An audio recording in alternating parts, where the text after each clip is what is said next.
халқына тұрмысы нашар кедей оқушыларға көмектесу, оқуына қаражат беру, ел ішіне газет журналдар алдырып, кітапханалар ашу, оған хат білетін адамдарды тарту, ақын жазушылардың шығармаларын бастыру міндеттерін қояды. Серіктіктің мақсаты ақынның шоң серіктігін ашады. Шоң серіктігі туралы көпке естіген баяндаманың басы, бұл баяндаманың арты мынадай сөздермен тынады деген өлеңдерде айтылған. Алайда не шоң серіктігіне, не өзінің оқуына қаражат. Торайғыров ақын, публицист, ағартушы, қоғам қайраткері. Ол 1993 жылдың 28 қазан күні Шоқан Уәлиханов ауданында дүниеге келген. Ол 1920 жылы дүниеден өткен, және де оның жалпы өмірбаяны 27 жас. 27 жасы аралығында қаншама еңбектері сіңіріп өткен. Сұлтан Махмұт Торайғыров дегеніміз ағартушы, ақын және қоғам қайраткері болған. 1893 жылдан Шоқан Уәлиханов ауданында дүниеге келген. Ол өкпе ауруымен ауырып 1920 жылы дүниеден озған. Оның дін, кітап және оқылған не мақсат деген кітаптар бар. Жаман адам мен надан адамның айырмашылығы қандай? Жаман адам мейірімсіз, адал емес, қамқор емес, көмектеспей жүретін адамды айтамыз. Ол адам нағыз надандық адам. Жақсы адам деген білімді, сабақты жақсы оқу, адамдарға көмектесу деп айтамыз. Жақсы адам. Жақсы адам дегеніміз ол басқаларға көмектесетін өте мейірімді, сауатты адам. Ол өз өмірі үшін талпынып, кітап оқитын білімді адам.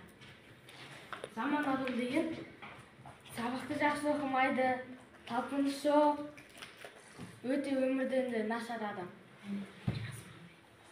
Жаман адам дегеніміз ол тек өз қара басын ойлайтын адам. Жақсы адам жақсымын деп айта алмайды, жаман адам жақсымын деп айқайлайды. Яғни бұл жерде жақсы адам басы істеп, өйтіп әркімге айта бермейді, жаман адам өзінше сөйлей береді. Мен балаң жарық күнде сәуле қуған, алуға күнді барып белгі буған. Сөзінің түпкі негізгі идеясы қандай? Адамның өзінде адамгершілік және еңбекқорлық деген нәрселер болу керек. Адамда тәкаппарлық деген нәрсе жоқ. Тәкаппарлық деген? Өзін дамыту керек. Дұрыс. Бұл жаттаудың негізгі идеясы адамгершілік, тәкаппар болмау керек, еңбекшілік, мәдениетті, сауаттылық деген сияқты. Бұл өлеңнің негізгі идеясында, е? Ақынның идеясы бұл жерде надан адам болмау керек. Жаман адам болмау керек. Жақсы. Мәтіннің негізгі идеясы Өлеңнің, е? Не дейді? адамгершілікті болу және жаман адам болмау керек екенін үйретеді. Бұл сөзінде жаман адам, бұл өмірде надан адам болмау керек, жақсы адам. Қандай ол надан адам деген? Қандай адам? Жаман адам деп кімді айтамыз? Жаман адам деп сабақ оқымайтын деп ойлайсың. Мейіржан, толықтырамыз. Өмірде жаман адам болмау керек. Және де сабақ оқып жүру керек.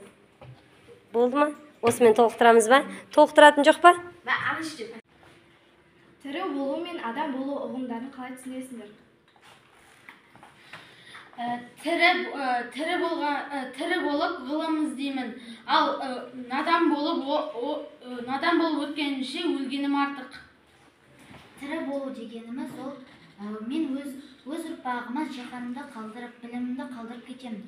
Ал өзім надан болсам, көрде жатқаным жақсы емес пе? Адам болу дегеніміз ол адамның өз еңбегімен талпынып өмір сүруі. Адам болу дегеніміз өз қолымен еңбек етіп және де өзінің ойымен ғана жұмыс істеу керек.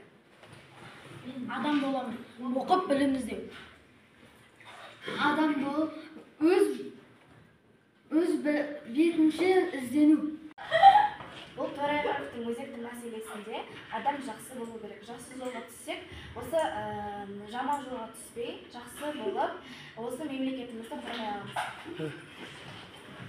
Сұлтан Махмұт Қорайұлының сөзі, яғни өлең шумақтары өте мәнді. Ол қазіргі ортада өзекті мәселе болып жатыр. Яғни жақсы мен жаман адам, жақсы адам өмірге деген қызығушылық адам.